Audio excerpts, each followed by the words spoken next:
Dr. Lori Barr is an internationally recognized medical doctor, best-selling author, and doctor's mentor. She's helped over 18,127 patients and their doctors each year in Austin, Texas, where she practices diagnostic medical imaging and served for 5 years as their medical director of the Dell Childrens Imaging Center. Her first publications were as a journalist and editor in her high school newspaper. Her first peer-reviewed scientific paper was published during her radiology residency. 5 years later, her first medical textbook, the Handbook for Pediatric Imaging, was published. Since that time, she has helped hundreds of medical students, doctors, and other healthcare professionals design experiments, write manuscripts, get funded, and published.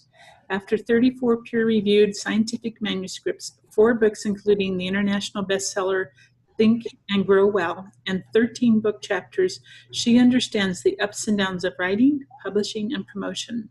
As a thought leader with the Peak Idea LLC, she moved credentialed professionals from numb, faceless white coats and suits to leaders of the vibrant living movement as she helped them to relearn how to live, laugh, love, and build their legacies. Wow. Well, we are delighted to have you. Welcome, Lori. Thank you. It's a pleasure to be here. It's really an honor. You know, Diane and Becky are just so heart-centered, and they want everybody they interact with to succeed as vibrantly as they have. And they are just such a great example of women who are giving and receiving, like we as women sometimes forget how to do. So it's an honor to be here. Thank you. We are so delighted. So Lori, can you kind of just give us your backstory? What started you down this path, especially in the recent years, where we all got to meet you? Well, I really think it all started with my very first Christmas. And that sounds kind of silly, but you know, the Christmas I remember, the very first Christmas, there was a package under the tree. And when I opened the box, there were 2 things in the box. There was a just really vibrant little puppy who was a toy poodle who was silver, and there was a piece of paper. And I was, of course, enthralled with the little tiny poodle because he was full of life and excitement. And then I asked my mother, "What's the paper?" And she said, "Oh, he's registered. This is his register paper. His name is Lori's Gay Cavalier."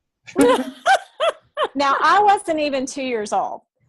To me, he was Cha-Cha. I mean, he was warm and fuzzy, and he was my buddy. You know, we were pals. We grew up together. Cha-Cha was my dog. I never could call him Lori's Gay Cavalier. But what was important, my mother was working on a master's degree in speech pathology at the time. She realized an important thing had happened in that moment, and she captured it. And she wrote a story about the dog whose name was one thing on paper and was another thing in real life. How Lori's Gay Cavalier wasn't near as meaningful to me as Cha-Cha was. So what I figured out later when I became a doctor is, you know, if you really Google doctors who write, the only ones who get remembered are the ones who either write or are written about. So I'm very grateful that my mother wrote about me when I was little and published her first book, which was a children's book about this whole story of Lori's Gay Cavalier, so that I have been able to flourish as a writer myself. So I think that's really the backstory of why I ended up where I am, why I think communication is so important. Simplifying your message, getting it out in a format that makes it Cha-Cha for your people and not the initials on the wall. The MD doesn't matter if you can't deliver the feelings and the authenticity. Oh, love it. It's great. Wow. Wonderful. That is so cool. So from the writing that when you first started, because you have quite a history of lots of writing, what has changed in the writing realm? I know I had all kinds of questions, interview questions, but it just feels good to ask this question. What has changed over the years and to where we are in this digital age? What a difference has this made for you? So this was the first book that I published, and it was with a traditional publisher from England, Churchill Livingstone. And, you know, the process to go through a traditional publisher this was published in 1991, especially with images, you know, medical images, this was a very long process. Just to sign the contract took about 6 months to get that all finalized. And then to actually assimilate and photograph all the medical images and get those over to them. There was nothing digital at that time. It was all analog. So this was a huge undertaking that now, of course, it's much more easy now that we have digital image files and ways to easily capture our data, no matter what form it's in. Video, get the video, split off the audio from it, get it transcribed. You can really hasten your process. The one thing I will say, at that time, in the academic setting I was in, I had an amazing executive assistant. We didn't call them that back then. We called them secretaries. And she was amazing. And I never realized how much she did until I left that practice. And now I'm in private practice where I don't have an assistant, and where, you know, if I want to do things myself, I certainly can, but it's going to take much longer than having an assistant. So I always encourage professionals to not waste their time doing things they can pay somebody else to do for an hourly fee that's less than what they make for their own time. Really good advice. So this world has changed a tremendous amount. I see your other book is sitting right up there behind you. How long did it take for that one to come into existence? Well, I started this one. This is an arduous story too. I've been up and down with publishing in every form you can imagine. I started this one in 2007. And I wrote the manuscript, and I had a contract with a smaller publisher who then went out of business. And what they did is all the contracts they had, they sold to the publisher who bought their assets. But I didn't know if I would own my content. So I substituted another book. I wrote a whole nother book and substituted it and got them to publish the other book so I could keep this content. Wow. So by that time, it's, you know, 2013, time's rolling around, and I've got this manuscript, and I consulted with a writing coach and said, what should I do? Traditional publisher or self-publish? And she said, Lori, frankly, the fastest timeline is self-publishing on Amazon. Just do it. So I brought it out in 2014. It was an overnight decision while we were at a mastermind session to release it, and it became a bestseller within that 24-hour period. 3 categories in 2 countries. So it was a huge success. I was thrilled with the results, and I will never go back to traditional publishing. Never. You know, I just saw a thread in the Publish and Profit community on Facebook that they're saying that the traditional publishing houses actually own the rights to your book for like 5 years or so. It's it's just amazing how they really tie your hands behind your back, because you really can't don't have the freedom that you have when you're self-publishing. You don't have the freedom.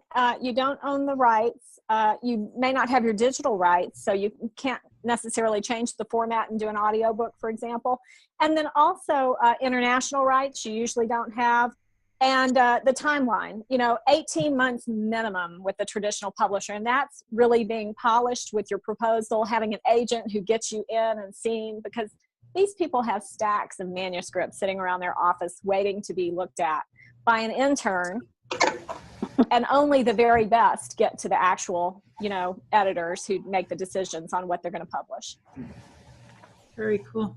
Does anybody have any questions for Lori before we move on to our next one? No. I remember when she pulled the trigger. I know. Ed was so shocked. He was like, "You what?" I have a question. What is the mastermind group process like for you, and do you like it? What is it, and would you recommend it? Are you on frozen, Lori? Can anybody hear me? We We can can now. hear you now. Okay, all right. So your question was, what is the mastermind process? Right, mastermind, yeah. Okay, so the mastermind principle, to my knowledge, was first codified in Napoleon Hill's book, Think and Grow Rich. And I think it's in chapter 12 or 13, he talks about how you can assemble a team around you of people who aren't just like you, but who have complementary talents to yours. And by working in a certain way and agreeing to letting the higher forces of the universe that are able to, influence us and give us inspiration, by giving yourself to that when you're in the mastermind environment, you'll get more ideas and move forward faster than you would by yourself. So he's the one who describes that process and shows how he implements it. And my mother gave me that book when I was 19. I certainly was not ready for it then.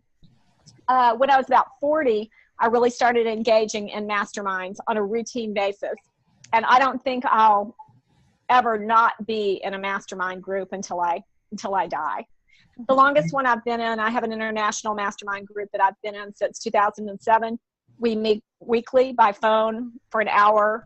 There's 10 of us in the group, and we've been doing that since 2007, and we've just done some really amazing things over the years. Okay.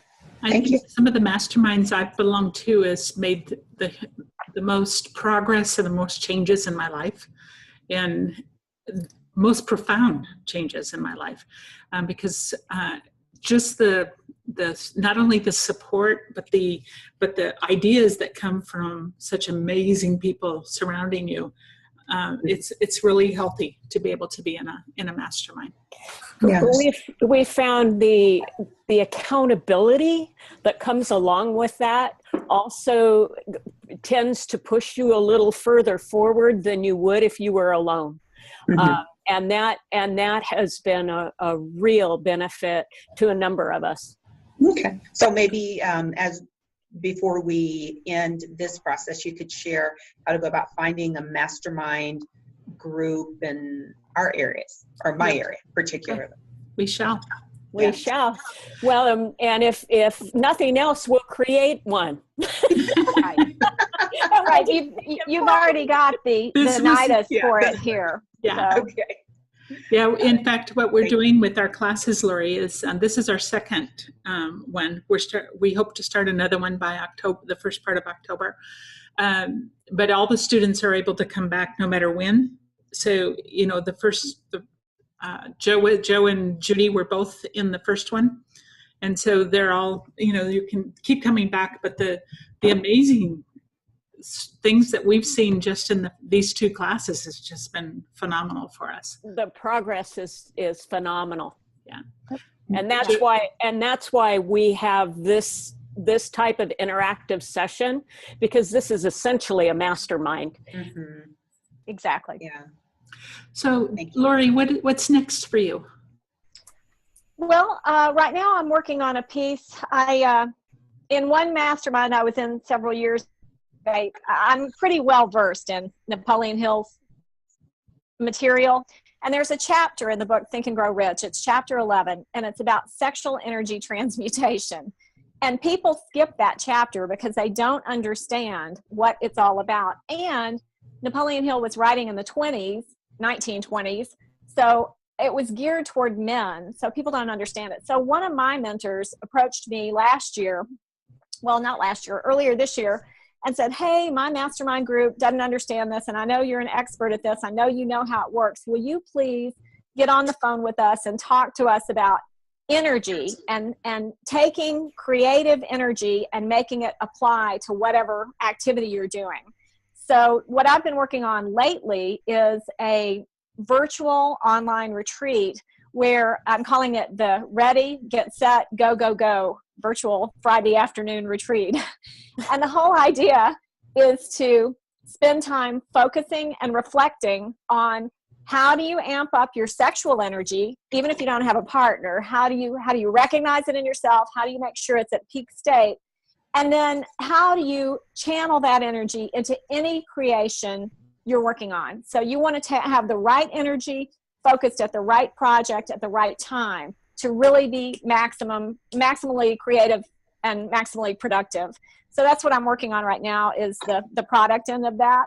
And that's really fun because, you know, it's a Friday afternoon thing, and when people leave, they get a little roadmap they've created for their get sexual energy transmutation prescription and a roadmap for their weekend of ecstasy, so that by Monday morning, they're totally ready to be at peak creativity state. So oh, I love the weekend of ecstasy. Right. Yeah. Everybody does. How exciting. That sounds fantastic. I'm interested. Okay. So if you had to do it all over again, as far as starting through this whole process, especially as we come into the digital age, what would you do differently? Certainly hook up with a group like you guys to make sure that I'm making progress and using all the tips and tricks that are available today that I might not be aware of because I'm already niched into a market. You know, as a medical doctor, I work full-time seeing patients. I don't necessarily keep up with all the ins and outs of self-publishing or how Amazon's ranking things and that sort of thing. So plugging into a team that already knows about that is essential for staying on top of that material. And then the other thing I would say is, don't wait. You know, just get something on paper and then edit it. I think most people spend too much time ruminating over their ideas. And rumination is, of course, what cows do when they eat the grass and vomit it back up into their mouth and chew it again. Chewing the cud is rumination. So we all kind of do that sometimes with our creations. We like think about it too long and chew it up inside too long until it's unrecognizable. You know, so there's no need to do that. Yeah. Exactly. There is no need to do that. Just get it on paper and then start editing. And I think the other thing I would say, the advice I would have is, if you know at the beginning what's driving you to birth this creation, because a book is a creation just like a child is.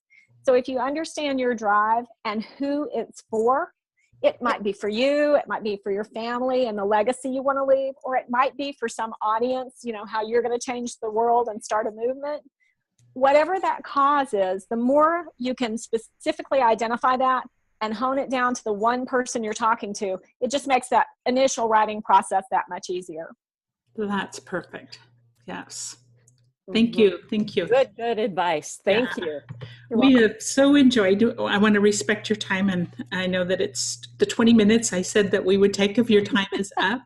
You're welcome to stay on our call, but we are just so delighted, and you know, just it's fascinating to take the time and really hear the backstory, because a lot of times, even though we've been in mastermind together, we don't always know each other's backstory.